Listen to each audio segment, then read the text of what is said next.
Shalom, selamat pagi saudaraku yang dikasihi oleh Tuhan. Senang menjumpai saudara di dalam renungan pagi untuk membuka hati, mengawali hari, melangkahkan kaki, berjalan bersama dengan Tuhan. Menurut Anda pribadi, lebih mudah mana melihat kebaikan dari seseorang atau keburukannya? Bagaimana orang lain juga melihat Anda? Apakah lebih banyak melihat kebaikan yang kita lakukan atau sebaliknya, sebuah kesalahan yang pernah kita lakukan? Saudaraku, tidak dapat dipungkiri, kita semua lebih cenderung untuk melihat kejelekan, keburukan, atau kelemahan dari orang lain ketimbang melihat kebaikannya. Terlebih ketika ada sebuah permasalahan dengan yang bersangkutan, maka 10 kebaikan yang ada, yang pernah dilakukan akan segera hilang dan berganti dengan kejelekannya. Saudaraku, pagi ini kita kembali akan melanjutkan seri renungan pagi kita yang terambil dari khotbah di bukit. Dan pada hari ini kita sudah sampai di pasal yang ke-7. Hari ini saya akan membacakan ayat pertama hingga ayat yang ke-6 yang berkata demikian. Jangan kamu menghakimi supaya kamu tidak dihakimi.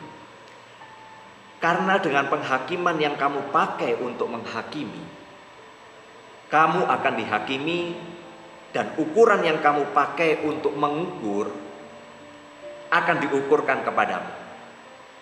Mengapakah engkau melihat selumbar di mata saudaramu, sedangkan balok di dalam matamu tidak engkau ketahui? Bagaimanakah engkau dapat berkata kepada saudaramu, biarlah aku mengeluarkan selumbar itu dari matamu, padahal ada balok di dalam matamu? Hai orang munafik, keluarkanlah dahulu balok dari matamu, maka engkau akan melihat dengan jelas untuk mengeluarkan selumbar itu dari mata saudaramu. Janganlah kamu memberikan barang yang kudus kepada anjing, dan jangan kamu melemparkan mutiaramu kepada babi, supaya jangan diinjak-injaknya dengan kakinya, lalu ia berbalik mengoyak kamu. Saudaraku, kita semua mempunyai sebuah pergumulan yang sama, yaitu di dalam hal menghakimi. Menghakimi adalah ketika kita menempatkan diri sebagai seorang yang merasa benar, merasa patuh pada aturan dan tidak menyimpang, lalu kemudian melihat orang lain sebaliknya, yaitu dia orang yang bersalah, tidak benar, dan orang itu menyimpang, sehingga ada hak bagi kita untuk memojokkan dan menjatuhkannya. Saat seseorang atau kita sedang menegur atau memberi saran atau kritik kepada orang lain, ternyata tanpa kita sadari kita cenderung untuk memojokkan orang itu, atau orang itu yang kemudian melihat kita seringkali juga memojokkan kita. Menghakimi cenderung untuk merendahkan orang lain dan meninggikan diri sendiri. Menghakimi adalah saat dimana kita selalu mencari-cari kelemahan atau kesalahan dari orang lain.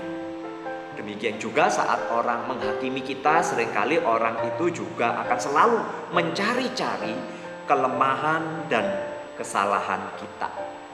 Saudaraku, apakah dengan demikian kita tidak boleh untuk menegur atau menerima teguran dari orang lain? Bukan itu. kita tetap bisa memberi teguran kepada orang lain, namun dengan satu prinsip yang benar, yaitu kasih. Kasih Kristus yang memenuhi hati kita akan menolong kita untuk memiliki hikmat di dalam memberi teguran. Demikian juga sebaliknya ketika orang mengkritik atau menegur kita, biarlah hikmat Tuhan juga boleh menolong kita untuk boleh menerima atau menganalisa dengan pertolongan kuasa Tuhan. Saudara-saudaraku, pada saat orang lain menegur kita, marilah kita juga tidak menempatkan diri kita sebagai orang yang tidak bisa ditegur atau kemudian kita kebal kepada teguran. Bukan itu. Melainkan mari kita belajar dengan kerendahan hati, dengan kasih, tetap mau menerima setiap teguran atau kritikan itu, lalu kemudian menjadikan itu sebuah koreksi agar kita dapat menjalani hari-hari kita dengan lebih baik, bahkan kita bisa memperbaiki diri. Saudara-saudaraku, kita semua pernah melakukan sebuah kesalahan dan ternyata kita itu memiliki kecenderungan untuk mengingat-ingat kesalahan orang lain ketimbang dari kebaikan yang pernah dia lakukan. Sikap seperti inilah yang membuat kita akan jatuh untuk menghakimi. Saudara-saudaraku, ternyata melihat selumbar yang ada di mata orang lain itu begitu jelasnya, sementara kita tidak pernah melihat ada balok yang begitu besar ada di depan mata kita, bahkan di mata kita sendiri. Nah, saudara, di dalam keberdosaan kita, noda setitik di mata orang lain ternyata itu menjadi perhatian kita. Bahkan dengan intens kita itu membicarakan hal ini, sementara kelemahan dan keberdosaan kita sendiri kita abaikan. Beberapa orang memang lebih suka menempatkan dirinya sebagai seorang hakim atau sebagai juri atau sebagai algojo, sehingga sikapnya akan nampak keras dan kritis terhadap apa yang dilakukan oleh orang lain. Dan biasanya orang-orang seperti ini akan suka mencari kelemahan dan kesalahan orang lain. Saudaraku, Tuhan Yesus memberi murid-muridnya cara yang sangat praktis untuk bisa bertumbuh di dalam kebenaran. Daripada mengkritik orang lain, Tuhan Yesus mengatakan, periksalah terlebih dahulu dirimu sendiri. Selesaikan kesalahan yang ada di dalam dirimu. Selesaikan kesalahan yang ada di dalam diri kita terlebih dahulu. Dan kemudian Tuhan Yesus mengalihkan fokus kita dari memperbaiki orang lain menjadi menangani masalah kita sendiri. Namun saudara-saudaraku, begitu kita cukup mengatasi masalah kita sendiri, Tuhan Yesus ingin kita juga membantu orang lain. Setelah kita menangani masalah kita sendiri, Tuhan Yesus mengajar para muridnya bahwa kita akan melihat dengan jelas untuk bisa menghilangkan selumbar dari mata saudara kita. Itu yang dilakukan oleh Yesus. Yesus tidak ingin kita membiarkan orang lain berjalan dengan kesalahan. Memang seharusnya kita melakukan teguran kepada orang lain. Namun tentu saja teguran itu didasarkan kepada kasih.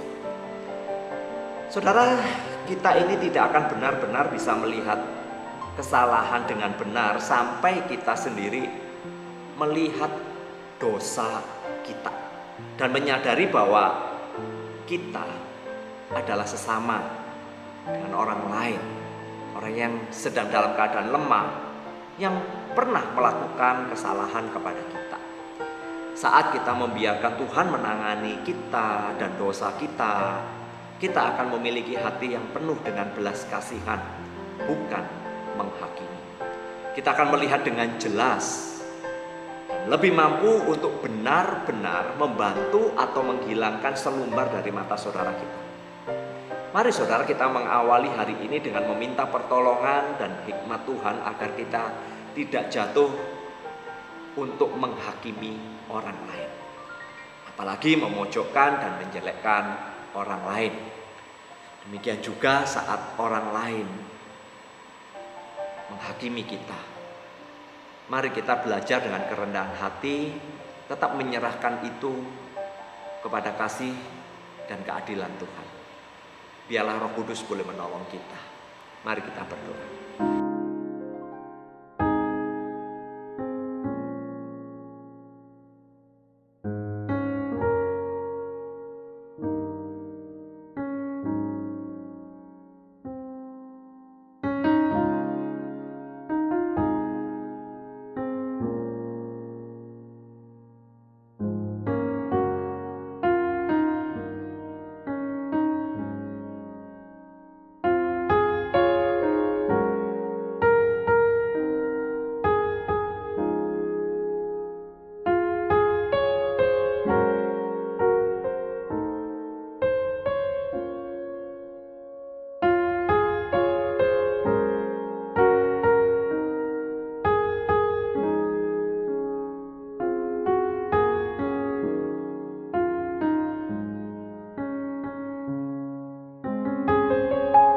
Tuhan, terima kasih pagi ini kami diajarkan kembali untuk tidak cenderung melakukan penghakiman kepada orang lain, karena di dalam natur dosa kami sesungguhnya kami lebih cenderung untuk mencari kesalahan orang lain, untuk mencari kelemahan orang lain, dan selalu kami akan menempatkan diri sendiri sebagai seorang yang benar.